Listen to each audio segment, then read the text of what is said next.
السلام عليكم ورحمة الله وبركاته.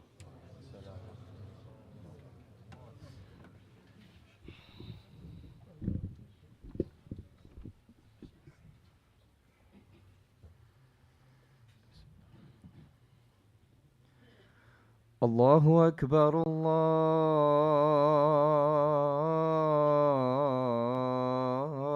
الله أكبر الله أكبر الله أكبر. أشهد أن لا إله إلا الله.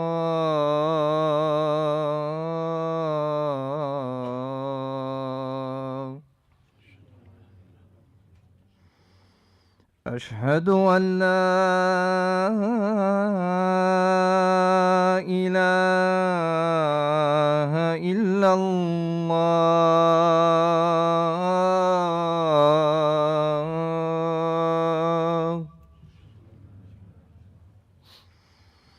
أشهد أن محمدًا رسول الله.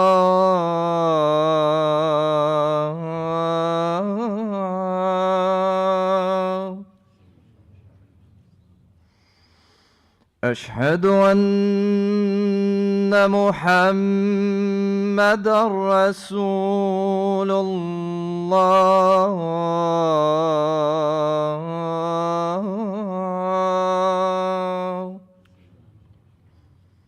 حي على الصلاة.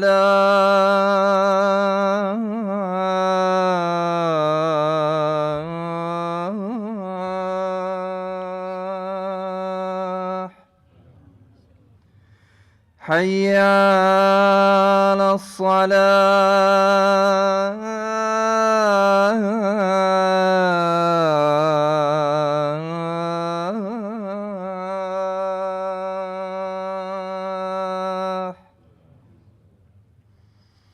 حي على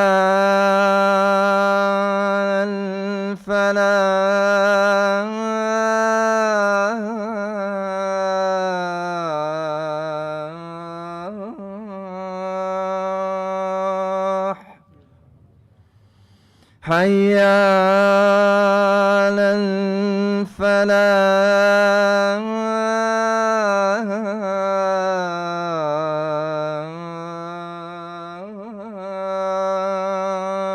الفلاح.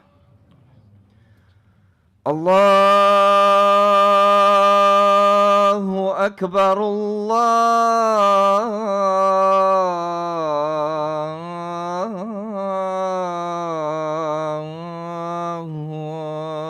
أكبر. لا إله إلا الله.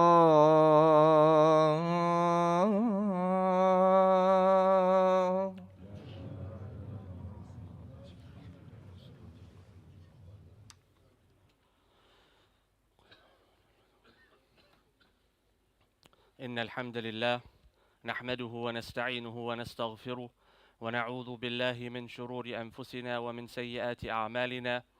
من يهده الله فلا مضل له ومن يضلل فلا هادي له، وأشهد أن لا إله إلا الله وحده لا شريك له، وأشهد أن محمدًا عبده ورسوله. يا أيها الذين آمنوا اتقوا الله حق تقاته ولا تموتن إلا وأنتم مسلمون.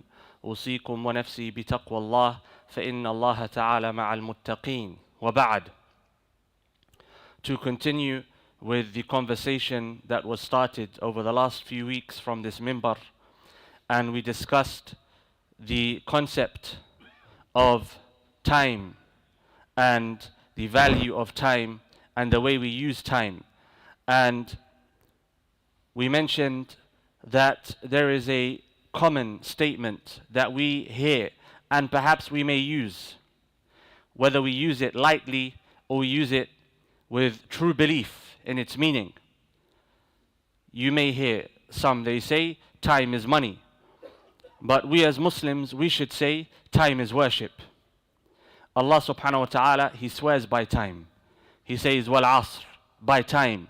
Innal insana lafi khusr.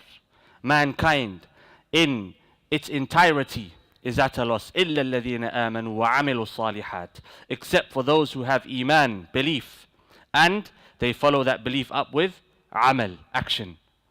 And so time is valuable to those who use it to show their belief to Allah subhanahu wa ta'ala through His worship. Everything else is a loss of time. Everything else is a waste of life. Everything else is regret on Yawm al-Qiyamah. The Prophet alayhi salatu wasalam, to take a small section of a larger hadith, he said, Ta'isa abdul dinar, Ta'isa abdul dirham. The Prophet ﷺ, he spoke about the loss of the slave of the dinar, the slave of the dirham, and the dinar and the dirham being an example of wealth. Today, slave of the pound, slave of the dollar, slave of the euro. These people are wasting their lives and they are at a loss. Allah subhanahu wa ta'ala, He says, أَفَرَأَيْتَ مَنِ اتَّخَذَ إِلَهَهُ هَوَاهُ. Have you seen the one who takes his desires as his Lord? Have you seen the one who worships his desires? And think about these two. Abdul dinari wa dirham, and the one who has taken his desires as his Lord. His desires commands him, and so he bows down to his desire. He desires food, so he eats. He desires drink, so he drinks. He desires a woman, and so he sleeps, and so on and so forth. Likewise, Abdul Dirham. He spends his entire day. He spends his sleep revolving around what? Around that which he can make financially.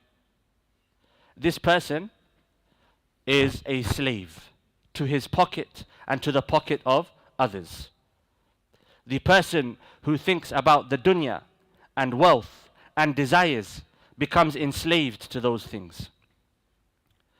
And Allah subhanahu wa ta'ala, He tells us that the mother of Maryam, when giving a vow to give her child in servitude to Allah subhanahu wa ta'ala, she hoped that the child that she would give birth to, the mother of Maryam, she hoped the child that she would give birth to, i.e. Maryam, would be a servant to Allah subhanahu wa ta'ala to spend what she had hoped, his life, in the servitude of Allah subhanahu wa ta'ala in His holy house.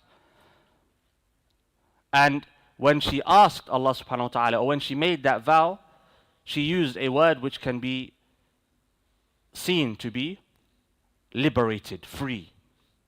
I dedicate my child to you, liberated.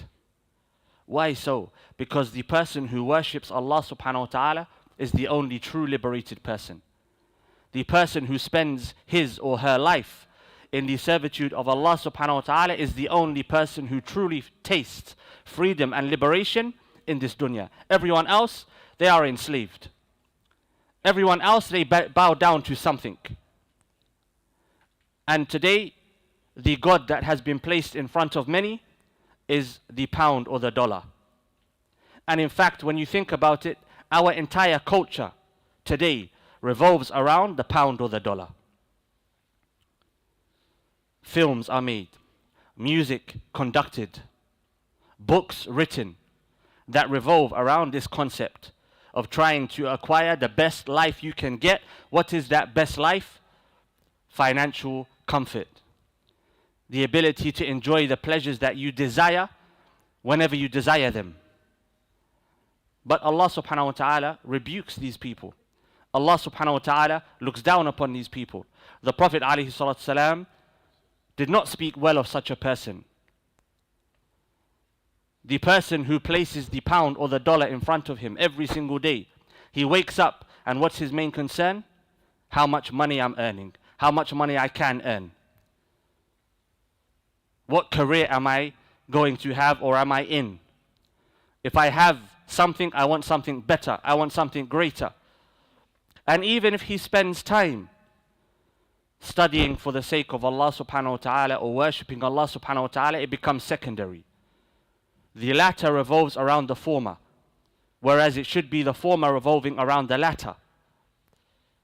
He worships Allah subhanahu wa ta'ala in his free time, i.e. the time wherein he is free from his main concern, which is to acquire this dunya. Whereas the slave of Allah subhanahu wa ta'ala should acquire this dunya in his free time. Why? Because his primary concern is what? Worshipping Allah subhanahu wa ta'ala. And when we say worshipping Allah subhanahu wa ta'ala, it does not mean worshipping like a monk, standing and praying and fasting. No. Worshipping Allah subhanahu wa ta'ala, i.e. living for Allah subhanahu wa ta'ala and hoping to die for Allah subhanahu wa ta'ala. And when that becomes the case, he earns for Allah subhanahu wa ta'ala. So even if he's working 8 hours a day, he's working for the sake of what? Establishing that which is pleasing to Allah. Whereas the other person, no. The other person, worship is something he does on the side. It's a hobby. It's what he does in his free time. I have some free time, let me read a book. I have some free time, let me attend a lesson. The secondary goal, i.e. Islam, revolves around the first, dunya. That's the reality of what we become today. And if we want to change our situation as an ummah, we need to change the way we look at life. The primary goal needs to become what? Worshipping Allah subhanahu wa ta'ala. Establishing what is pleasing to Allah subhanahu wa ta'ala. And if that's the primary goal, we will be willing to make sacrifices in that which is secondary, i.e. financial wealth, comfort, pleasure, desires. But if the pleasure and the comfort and the wealth and the desires are primary, what will happen? We will sacrifice the secondary in their path, i.e. worshipping Allah subhanahu wa ta'ala. And that's what's happening today. أقول قولي هذا وأستغفر الله لي ولكم ولسائر المسلمين فاستغفروه إنه هو الغفور الرحيم.